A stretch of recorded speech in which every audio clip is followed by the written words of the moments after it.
We were talking about summaries, the summary reflection for the short story you're going to read. I just want to make sure that you understand what I mean by summaries. So here's a little bit of summary and paraphrases. So techniques for summarizing. You need to put the summary in your own words and explain the main points of the original, not the details. Don't keep everything. Keep the original order of the information. So whatever time order that the original author used, in your summary, that's the time order that you're going to copy. Do not copy words from the original unless you're quoting or paraphrasing. Now, in this situation, you may need to quote because there may be some very ethnic words or very specific words that you can't find synonyms for. So you may need to quote a few words or, put those in quotation marks. So even if you take two words that are special to that story, you need to put those two words inside quotation marks. Okay. It says here no personal opinions added, but then it says unless a reflection is asked for. In other words, a summary itself really is just a summary. It should not add any opinions to what the author has there.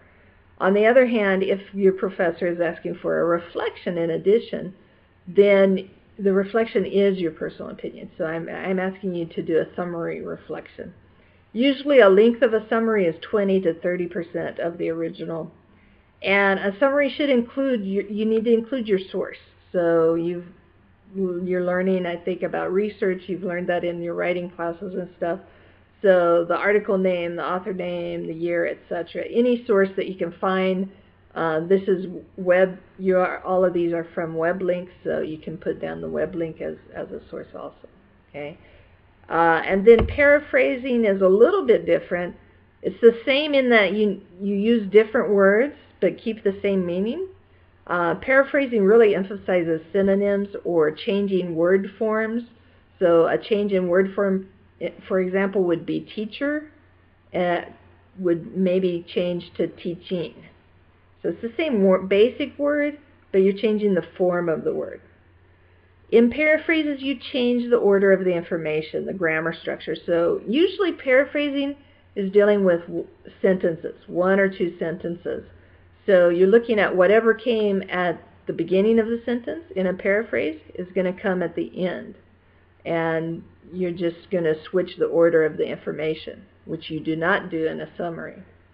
Of course, the paraphrase has the same ideas as the original. Why did I put this down as separate? Since I've already said it has the same meaning. Because I have a lot of students who somehow add their own opinion to a paraphrase.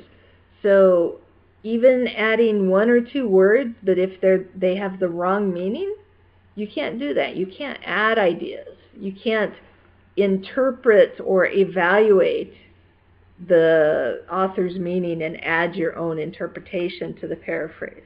Okay? You need to keep the same meaning. Paraphrases are approximately the same length. Like I said, they're usually dealing with one or two sentences, so they're approximately the same length. You do need to include the source. It says here just author's name, but as you know, with a paraphrase, you would use the same source as you would for a quote. Okay. Oops, don't want to go back to summaries. All right, step 4. Step 4, and if you can't read it here, you can go to your handouts. Step 4 is where you switch. You're now not the student anymore. Now you're going to be the teacher. And you're going to choose some aspect from the story that is culturally relevant that you want to teach. And it may be specific words. It may be a situation. You may want to compare it to other situations in your culture or another culture.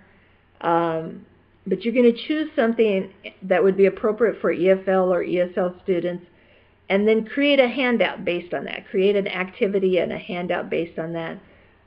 When you give your presentation, you'll need to explain briefly what would be the activities in front of this and what would be the activities after this, the homework or follow-up, etc.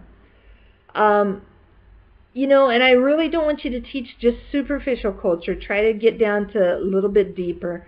And you may need to teach some metacognitive words, metacognitive strategies, such as individualist versus collectivist, or high context and low context.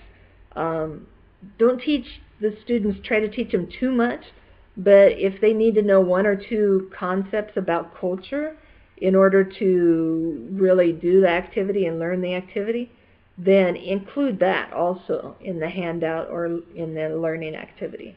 All right.